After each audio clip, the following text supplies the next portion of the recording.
అబ్బాబాబా, ఈ హైదరాబాద్లో ఇల్లు దొరకాలంటే ఇంకెన్ని వెతకాలే బాబు. వెతికితే దొరకవు, తెలివితేటలుంటే దొరుకుతాయి. ఎలా? ఎవరు? ఇల్లు కావాలంటీ.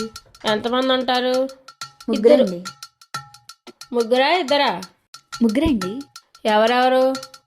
నేను, మా అక్క, మా తమ్ముడు. తమ్ముడేడి? ఇప్పుడు లేదండి, తర్వాత వస్తాడు. ఇలానే ఉంటుంది ఇల్లు. 1వ తారీఖులో రెంట్ కట్టాలి. చుట్టాలు ఫ్రెండ్స్ ఎవరి ఇంటికి రాకూడదు. కరెంటు నీళ్లు పొదుపుగా వాడాలి. గేటుకు 9 లాక్ వేస్తాం.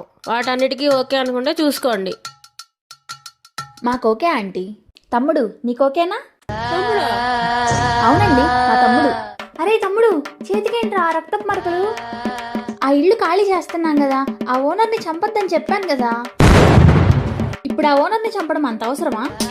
సరే ఉండు, ఈవిడితో మాట్లాడుతున్నాను. ఆంటీ, ఇల్లు ఇస్తున్నారా? ఇస్తానమ్మా. ఇది మీ ఇల్లే అనుకోండి. రెంట్ కూడా కట్టాల్సిన పని లేదు. ఇందాకేదో 1వ తారీఖే రెంట్ కట్టాలి, చుట్టాలు ఎవరు రాకూడదు, గేటుకి 9 లాగేస్తామని కండిషన్లు ఏవో చెప్తున్నారు. అబ్బే, ఆ కండిషన్స్ ఏమీ లేవు. కానీ మీ తమ్ముడిని మాత్రం రావద్దని చెప్పమ్మా. చెప్తా. అమ్మయ్యా, బతికిపోయా.